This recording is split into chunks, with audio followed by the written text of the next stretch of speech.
नमस्कार, मी सुवर्णा. दुपारचे 3 वाजलेत. पुढचा 1 तास महाराष्ट्रभरातल्या देशभरातल्या काही महत्त्वाच्या घडामोडी आपण बुलेटिनमध्ये बघणार आहोत. औरंगजेबाबद्दल केलेलं वक्तव्य आणि त्यानंतर झालेल्या वादामुळे राष्ट्रवादी काँग्रेसचे नेते जितेंद्र आव्हाड यांनी सावध भूमिका घेतल्याचं पाहायला मिळतंय. औरंगजेब क्रूर होता, आजही माझं तेच मत आहे, असं वक्तव्य आव्हाडांनी केलंय. औरंगजेबासमोर छत्रपती संभाजी महाराज झुकले नाहीत, असंही आव्हाड यांनी म्हटलंय. संभाजी महाराजांना कुठल्याही एका धर्मात अडकवू नका, असं आवाहनही त्यांनी केलं.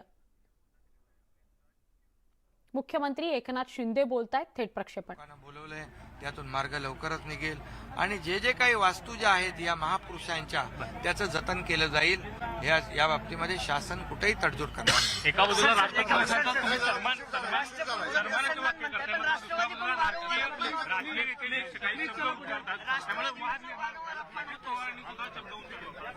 यामध्ये मी कालच बोललेलो आहे की खऱ्या अर्थाने धर्मवीर छत्रपती संभाजी महाराज यांच्या बाबतीमध्ये जो काही त्यांनी उल्लेख केलेला आहे तो अपेक्षित नव्हता आणि यापुढे देखील अशा प्रकारच्या राष्ट्रपुरुषांचा, महान संतांचा अपमान कुणालाही करण्याचा अधिकार नाही बिलकुल.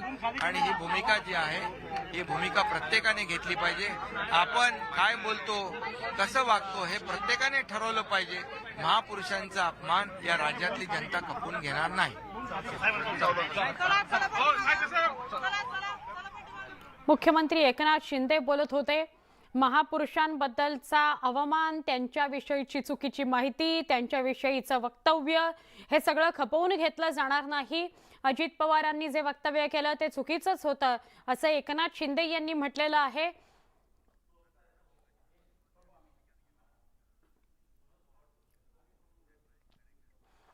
पुन्हा एकदा आपण जितेंद्र आव्हाड यांनी केलेल्या सावध प्रतिक्रियेबद्दल बोलूया.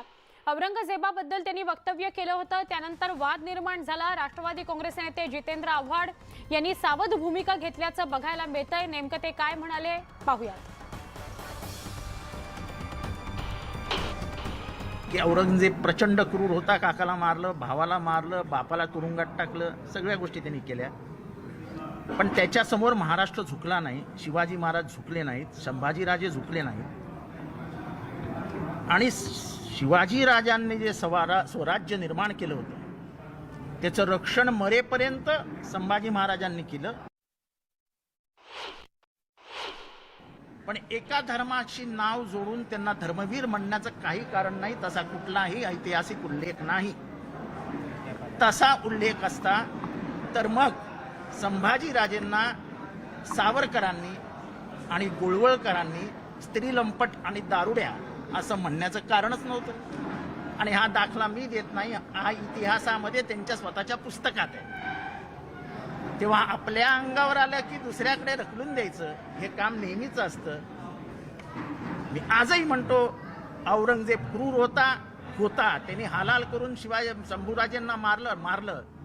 पण शंभूराजेंनी धर्माचा कुठल्या प्रचार केला आणि त्याच्यासाठी मृत्यू पत्कारला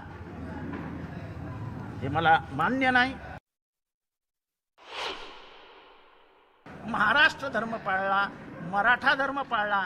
मराठा धर्म म्हणजे मराठा नाही, मराठा ही त्या काळी व्यापक संकल्पना होती ज्याच्यात सगळ्यांचा समावेश होता.